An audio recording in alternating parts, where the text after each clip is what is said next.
പ്രിയങ്കരനായ അധ്യക്ഷൻ, വേദിയിലുള്ള ബഹുമാന്യരായ ഐക്യ ജനാധിപത്യ മുന്നണിയുടെ നേതാക്കളെ, പ്രിയപ്പെട്ടവർ, ഈ നാടിൻ്റെ പുത്രൻ,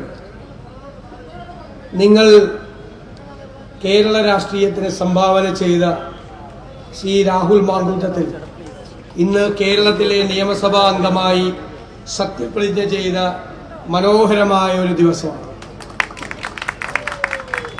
ഈ ഉജ്ജ്വലമായ വിജയത്തിന് വേണ്ടി പ്രവർത്തിക്കുകയും പ്രാർത്ഥിക്കുകയും ചെയ്ത ഈ നാട്ടിലെ എല്ലാവരോടും ഐക്യ ജനാധിപത്യ മുന്നണിക്ക് വേണ്ടി ഞാൻ പ്രത്യേകമായി നന്ദി പറയുന്നു.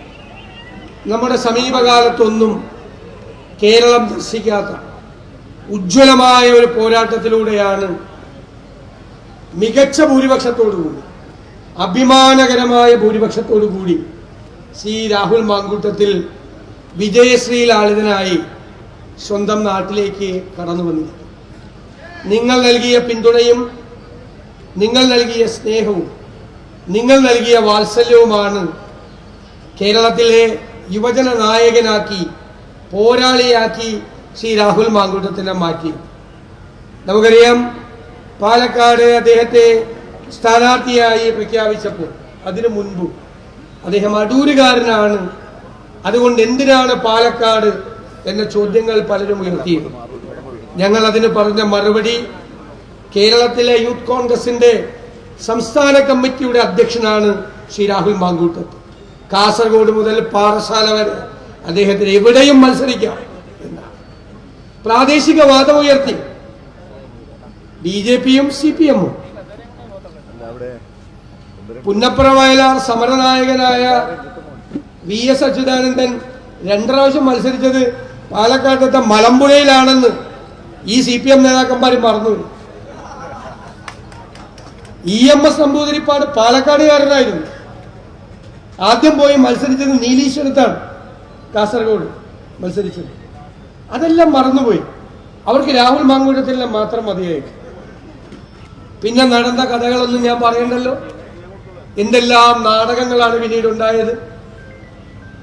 കത്ത് നാടകം, പാതിര നാടകം, പെട്ടി നാടകം, അല്ലേ?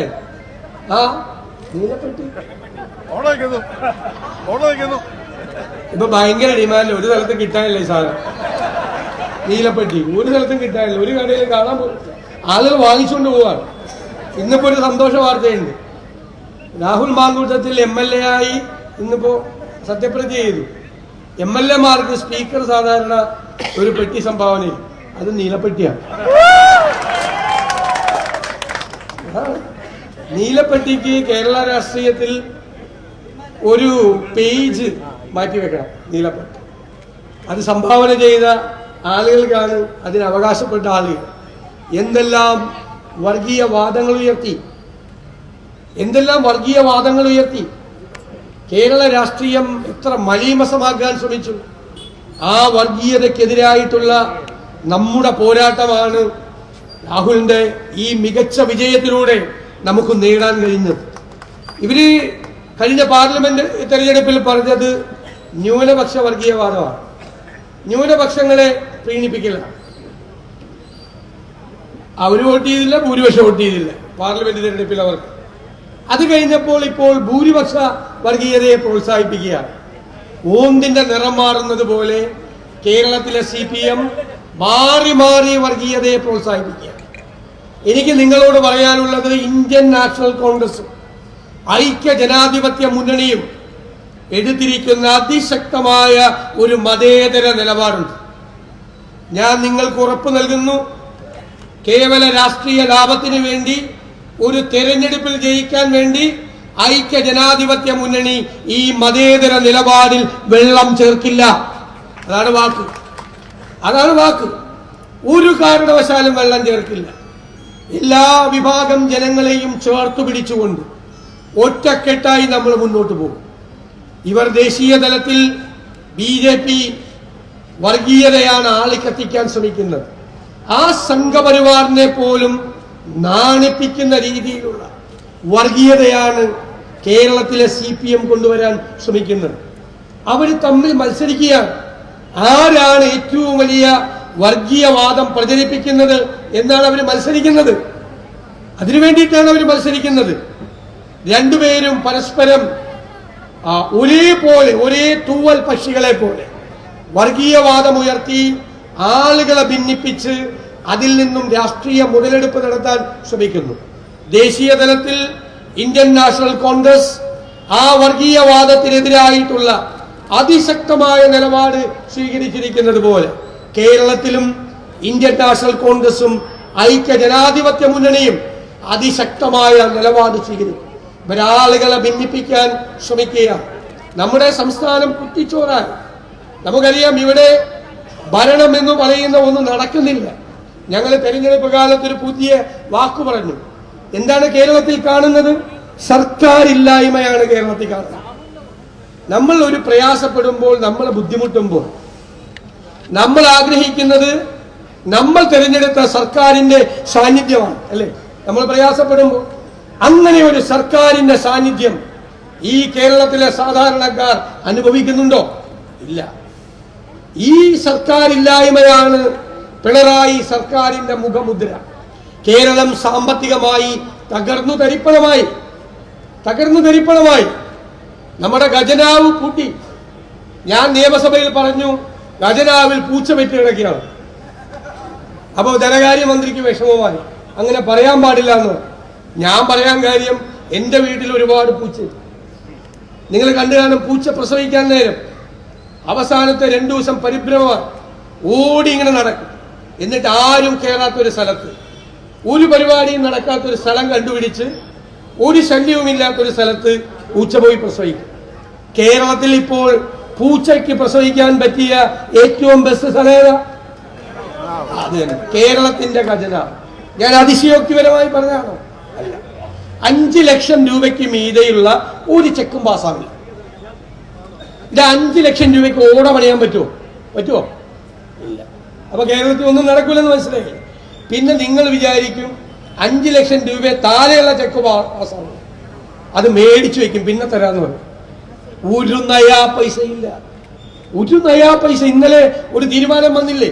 3 കൊല്ലം മുമ്പ് സ്കൂളുകളിൽ നിയമിച്ച അധ്യാപകരുടെ സ്ഥിര നിയമനം റദ്ദാക്കും, എന്നിട്ട് ദിവസവേതനക്കാരാക്കും. 3 കൊല്ലം മുമ്പ് ജോലിക്ക് കയറിയ അധ്യാപകരെ അവരുടെ ജോലി സ്ഥിരത പോയെന്ന്, എന്നിട്ട് അവര് ദിവസവേതനക്കാരാക്കും അധ്യാപകരെ. ഇത്രയും തലതിരിഞ്ഞ തീരുമാനമെടുക്കുന്ന ഒരു സർക്കാർ വരെയുണ്ടോ? കേരളത്തിന്റെ പൊതുജന ആരോഗ്യം തകർന്നു, ഉന്നത വിദ്യാഭ്യാസ രംഗം തകർന്നു. നമുക്കറിയാം, സപ്ലൈകോയിൽ മാവേലി സ്റ്റോറിൽ വല്ലതുണ്ടോ? സബ്സിഡി കിട്ടുന്ന ഒരു ഐറ്റവും ഇല്ല. ഇലക്ട്രിസിറ്റി ബോർഡ് 2 പ്രാവശ്യം വൈദ്യുതി ചാർജ് കൂട്ടി.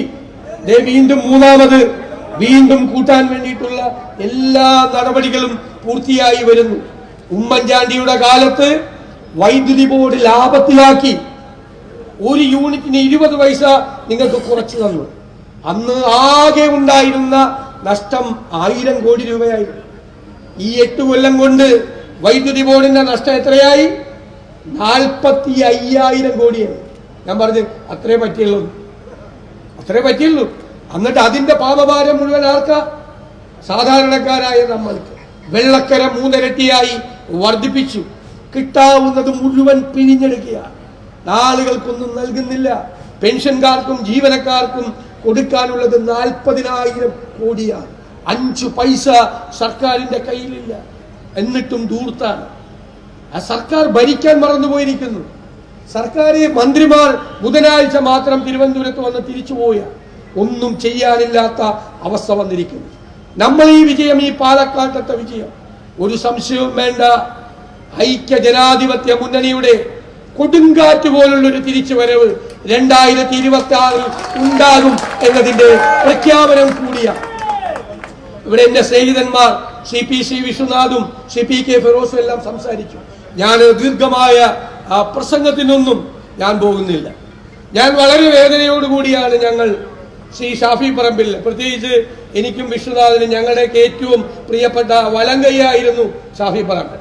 പക്ഷെ പ്രത്യേകമായ സാഹചര്യത്തിൽ അദ്ദേഹം വടകര പാർലമെന്റിൽ മത്സരിക്കേണ്ടി വന്നു.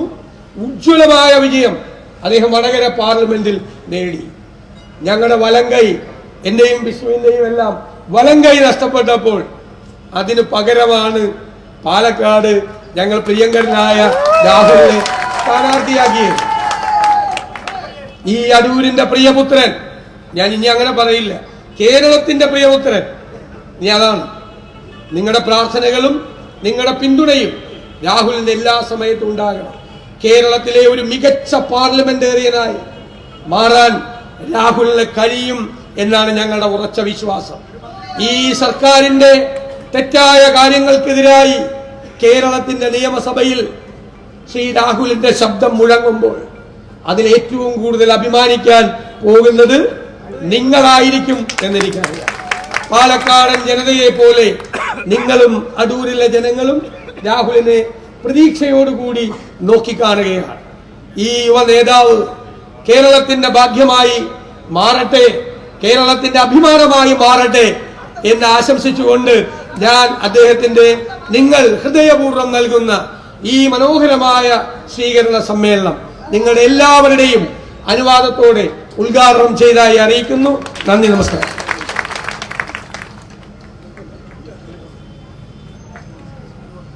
അടുത്തതായി നിങ്ങളോട് സംസാരിക്കുന്നതിന്